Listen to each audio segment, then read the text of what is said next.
Of the NBA Finals tonight. Giannis is officially listed as doubtful for tonight's game.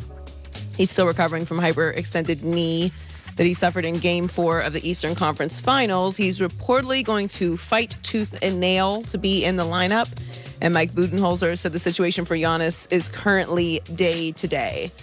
This sucks. Obviously, would love to see Giannis and would love to see the Suns and the Bucks at full speed for the NBA Finals, and you want the stars. It's been a rough year for injuries, especially to stars throughout the NBA, and it's definitely affected this playoff run, as it does every single year, but it does feel like there's a little bit more this year.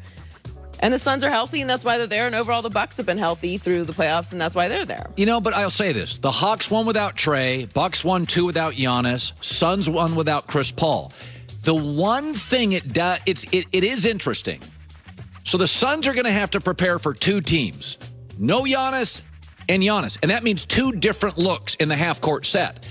And we've seen the Hawks, the Suns, and the Bucks win without their star. You don't get to the finals on one guy. Right. So we know that Brook Lopez will get more minutes and more points. And Middleton will get more points. And Drew Holiday will get more freedom. So I do think long-term you'd want Giannis in the finals. But for a game, I get a little better Drew, a little better Chris, a little more Brook Lopez, Portis. I think Milwaukee can hang. Now, it may get blown out, but there is a slight edge. They're clearly capable of winning games without Giannis. You know who they aren't capable of winning without was Drew Holiday. Remember early in the year, Drew got hurt. We all went, whoa. Is Drew the most valuable player on that team? Well, they're not going to win the finals without Giannis. Right. I don't believe that. They need some. Can they drag this out a few games? Can they make it competitive without him? Yeah, I think this will still be a long series. But my anxiety about the Giannis situation is you don't want to see a Kevin Durant situation where he comes back. It feels like the player is wanting to come back. He's not 100%. And then, boom, you have an injury that takes you out for an entire year. That's what you don't want to see. Now, it's the finals, so you want to do everything you possibly can to be on the court, obviously.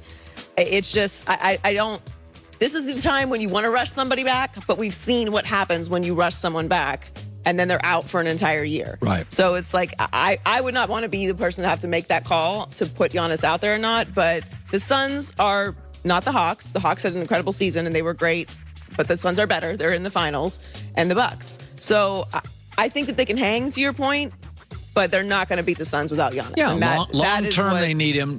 Do they need him tonight to win? No, I think they'll be competitive. No, I don't think they need him tonight. And I think this is going to be a long series anyway. I'm also hoping for a long series. The Suns are favored by 6 tonight.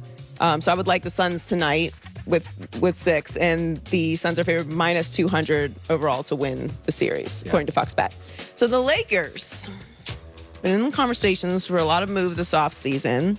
They need to make some moves. And the latest report is that they're interested in DeMar DeRozan. Bleacher Report suggested that a deal could make this happen. This is a deal that could happen. They proposed that the Suns sign and trade DeMar DeRozan to the Lakers in exchange for Montrezl Harrell, Kyle Kuzma, and the 22nd pick in the draft.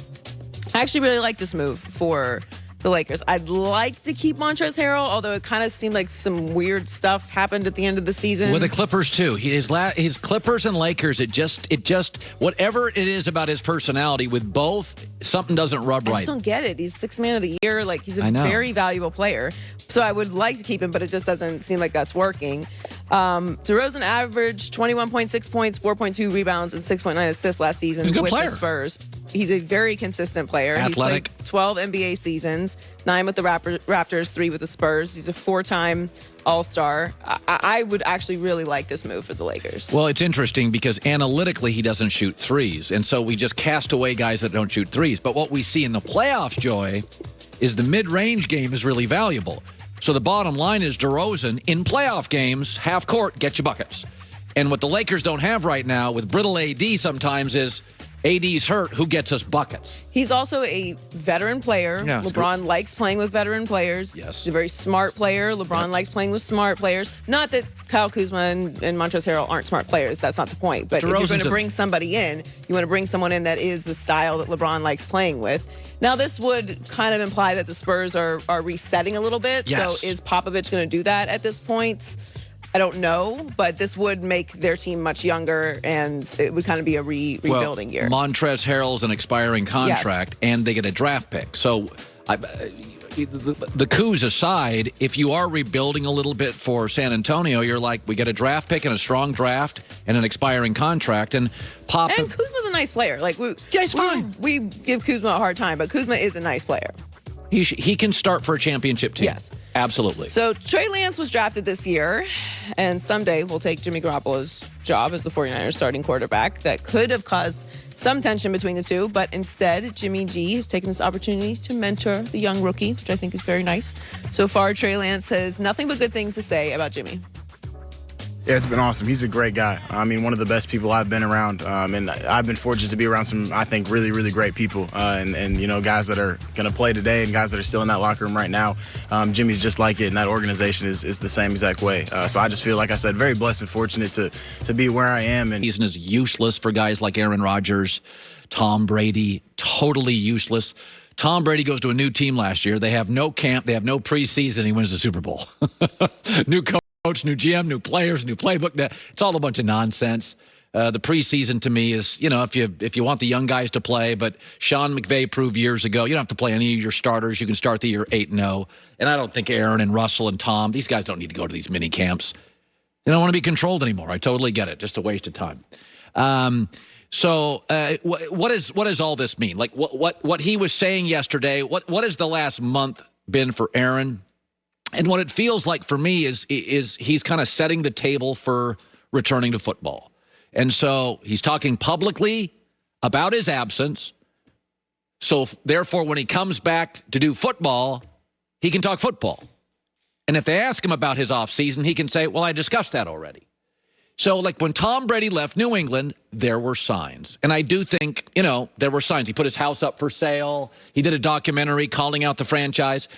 There are signs that Aaron Rodgers is going to play for the Packers this year. Number one, the Packers aren't budging. They're not taking any calls. Aaron, I know it seems silly, but he rejoined the Green Bay Country Club, where you mostly play in July, August, and September. And he's now explaining his absence. And what does that mean?